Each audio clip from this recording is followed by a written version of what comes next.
Hi friends, আমি সোমলতা। আমার একটা ছোট্ট বেকারির বিজনেস আছে 2019 সাল থেকে। আর সেই বিজনেসের নামই হচ্ছে দ্য কেক স্টোরিজ। তো আজকে তোমাদের সঙ্গে আবারও আমার একটা কেকের গল্প শেয়ার করতে চলে এলাম।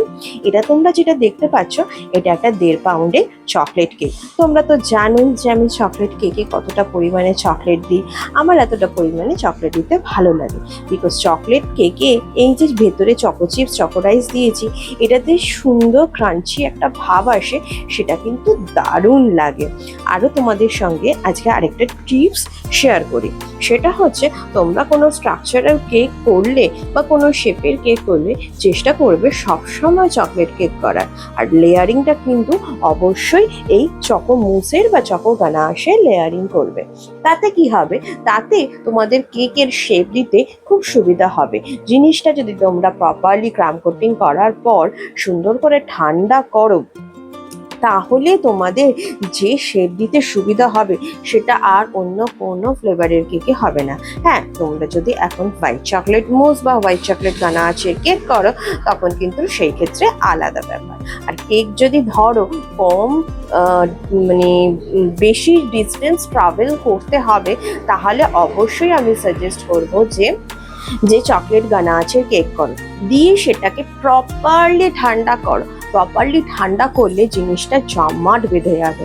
অ্যান্ড তোমরা একটু বেশি ট্রাভেল করলে, একটু বেশি বলতে ধরো 2 ঘন্টা 2.5 ঘন্টা ট্রাভেল করলে জিনিসটা ঠিকঠাক থাকবে। কিন্তু তারপর কিন্তু অবশ্যই কেকটাকে নর্মাল ফ্রিজে রাখতে হবে। পারলে একটু টেম্পারেচারটাকে কমিয়ে রাখবে, কিন্তু কখনোই ভুলে ডিপ ফ্রিজে নয়। ডিপ ফ্রিজে দিলে কিন্তু আমাদের কেক পুরো শক্ত পাথর হয়ে যাবে। তো সেটা মাথায় রেখে করবে, তাহলেই দেখবে কেক কিন্তু পারফেক্ট থাকবে। নর্মালি ধরো যেগুলো others flavour, mango, strawberry, pineapple, butterscotch হয়, এগুলোর স্পঞ্জগুলো কিন্তু একটু সফট টাইপের হয়। চকলেট কেকের স্পঞ্জ কিন্তু একটু বিট হার্ডার হয় বিকজ অফ কোকো পাউডার। আর তুমি যদি ভালো কোকো পাউডার ইউজ করো, তাহলে তো সেখানে একটুখানি হবেই। তো সেই ক্ষেত্রে যে স্ট্রাকচারাল কেক বা একটু বেশি ট্রাভেল করার হলে, সেই ক্ষেত্রে আমার মতে চকলেট কেক পারফেক্ট কেক। কিছুদিন আগে তোমাদের সঙ্গে সেম কিন্তু রোজ থিমের কেক শেয়ার করেছিলাম। এখানেও কিন্তু আমি আরেকটা রোজ থিম ইউজ করেছি। আর আমি চেষ্টা করি যে সবসময় ব্যাঙ্গালোর রোজ দিয়ে কেকটাকে সাজানো। হয়তো একটু দাম বেশি পড়ে যায় ব্যাঙ্গালোর রোজে, কিন্তু কেকের ডেকোরেশনটা কিন্তু সত্যিই খুব সুন্দর লাগে। লোকাল রোজ দিয়েও করা যায়, খারাপ লাগে না।